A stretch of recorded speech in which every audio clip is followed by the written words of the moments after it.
Hi, my name is Tom Manning, and I'm a professor in the chemistry department at Valdosta State University, and I'm here to talk a little bit about our work with AI.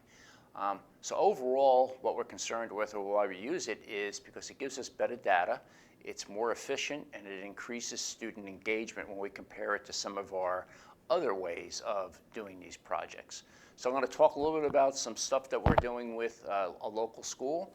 Then I'm going to talk about work in general chemistry, where we're starting to work on a textbook using AI.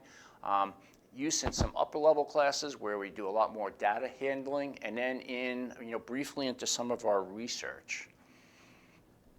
Okay, so local school we're working with a science teacher that teaches 1st through 8th grade.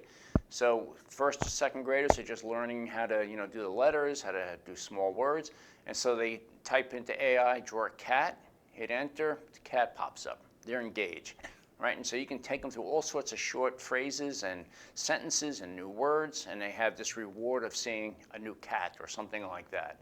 On the left is more like a middle school type thing, or 4th or 5th grade, right? Where maybe you're covering science, a marine environment. So you have the students type in, draw a dolphin in the ocean with clear water, include some corals, crabs, parrotfish, and a sandy bottom. The picture pops up. Kids are amazed, right? So they go through it, and you explain all the different marine life that's there. Okay, so it definitely keeps them engaged, and you can go through 15 or 20 of these and have the students learn quite a bit.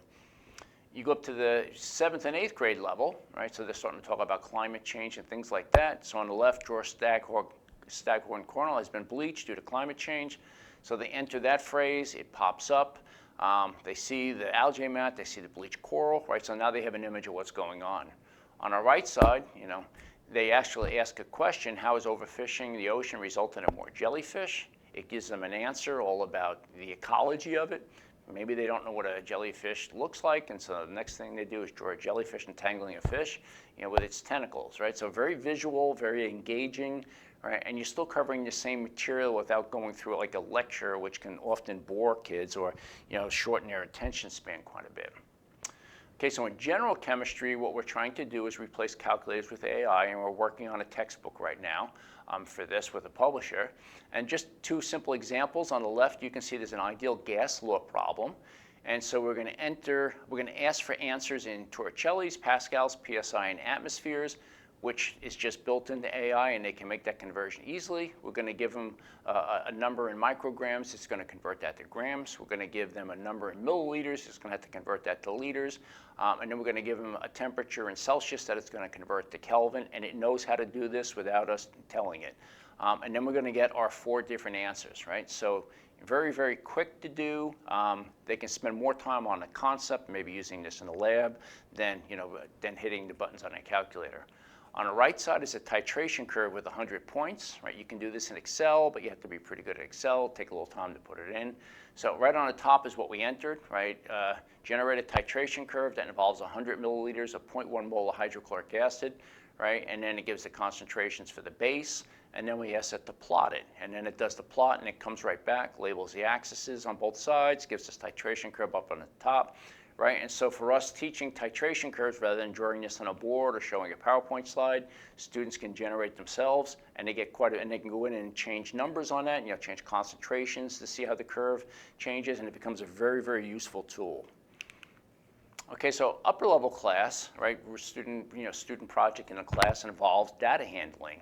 And so a student here is comparing communicable diseases with non-communicable diseases and the medications that are used, and to see if there's any overlap between the two, right? And so they're going to end up searching now a worldwide database that is, can be over 200 languages, hundreds of countries, lots of journals. There's going to be, national databases, et cetera. There's a lot of places to get this from. And you can do this much easier in AI than you could do like with a Google Scholar search. So this really not only saves us a lot of time, it also gives us better data because it's far-reaching. I'll point out we do a lot of work in our group with drug development. Right? We've developed new cancer drugs, antibiotics, neurological drug, and antivirals. And a big part of this is a technique called quasar.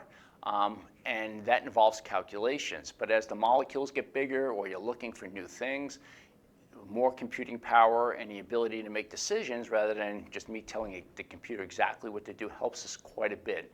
And I'll point out in 2024, the Nobel Prize in Chemistry was given to two scientists with Google and then a college professor at the University of Washington for the work in developing new drugs using AI. And I'd like to thank everybody very much, and that's it.